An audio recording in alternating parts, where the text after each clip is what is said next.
Gusto ko pong pag-usapan natin ang health benefits o medicinal benefits of moringa powder.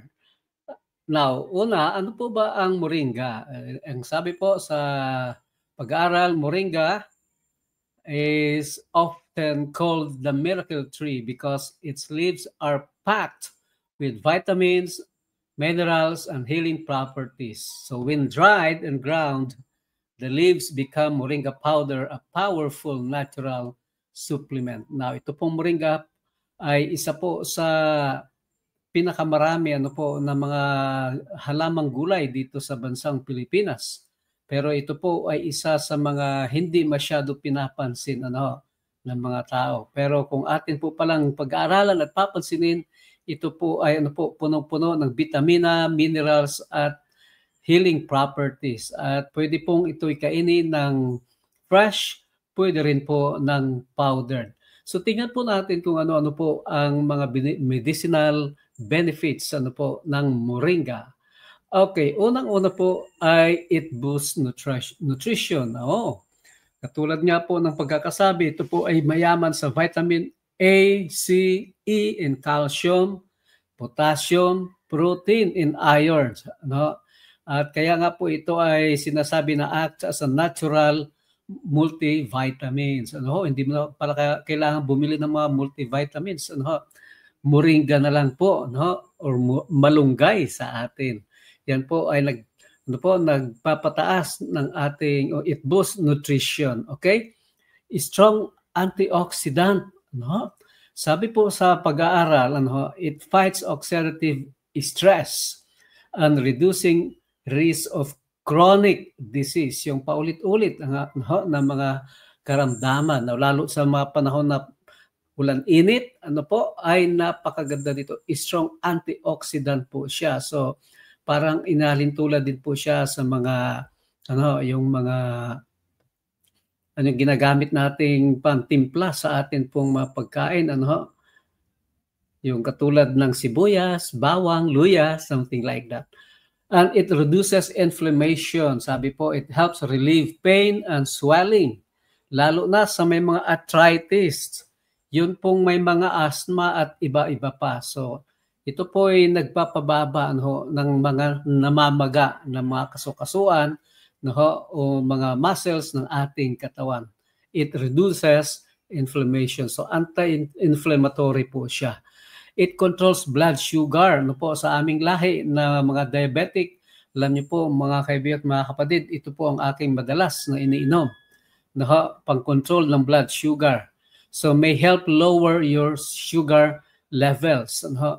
So kaya nga po ay ito kailangan araw-araw tayong merong moringa. Okay, it protects the heart. Ito po ay sang-ayon na sa mga scientific findings mga kapatid It lowers bad cholesterol or LDL. So pagka lagi kang kumakain ng moringa, bumababa po ang iyong bad cholesterol, and it supports heart health. Yan, nagpapalakas din po pala ng puso natin. It strengthens immunity. Yan, nagpapatatag po ng ating immune system. Sabi po dyan, it boosts the body's defenses against infection. Yan, kaya po pala ito'y palibhasa siya po ay mataas sa vitamin C. Kaya siya po ay nagpapalakas ng ating immunity para hindi tayo basta-basta nakakapitan ng mga infectious disease. And it supports digestion. Sapagkat mataas po ang kanyang fiber, sabi po dyan, it promotes healthy gut and prevents constipation.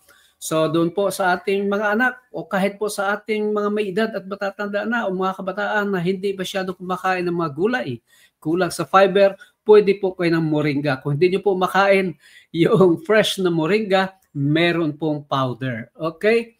And it protects the liver. Ang sabi po, it helps restore liver function and detoxify. Lalo na yung may matataas ang yung mga fats sa liver. So, napakaganda ng moringa sapagkat pinapanag-uli niya, it restore liver function at nililinis niya, dinodetoxify niya, inalis niya po ang mga toxin. It also supports brain health. Ang sabi po sa pag-aaral, it improves memory, focus, and reduces stress.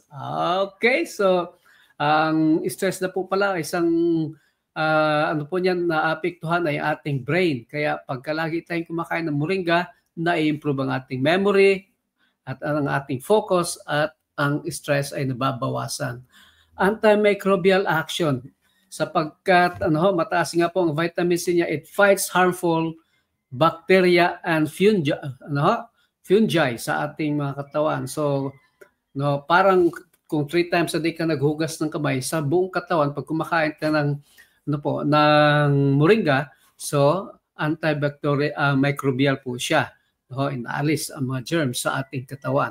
So, tandaan po natin, sangayon po sa pag-aral, moringa is a gift from God's creation. It is nutritious, healing, and life-giving. Kaya nga po, ang sabi, use it wisely as part of a balanced lifestyle with healthy food, yan, and exercise, of course, and prayer for wholeness. Ang tanong, saan ba tayo makakakuha niyan, Pastor? Actually, meron po mga bottled moringa powder na mayroong iba nakakapsule na. Meron din naman pong nasa container na moringa powder. Ako po ay madalas pag kumakain, yung sa nilalagay ko sa mga niluto kong ulam or gulay or pagkain, o kahit sa kanin, nilalagay ko po yan, yung powder, nilalagay lang. So, pagkatapos, yun, masarap kainin siya, mga kapatid. So, meron din pong mga moringa, lemongrass tea, katulad niyan. So, saan po kayo? Meron po ang Three Angels Lifeline Ministries. Nandiyan po, nakapost ang ating kung meron po kayong gustong itanong tungkol dyan sa mga product at gusto mag-purchase in support po sa ministry ng Three Angels Lifeline Ministry, pwede po kayong kumontak sa atin. Okay? So kung meron po kayong mga katanungan, ayan, huwag kayong mahiyang magtanong, at nandiyan ang ating contact number, email, at kung gusto niyo pong sundan ang atin pong series, Lifeline Ministries, o di po kaya ay sa YouTube, Lagunera Lifeline Ministries. Okay, so maraming salamat po.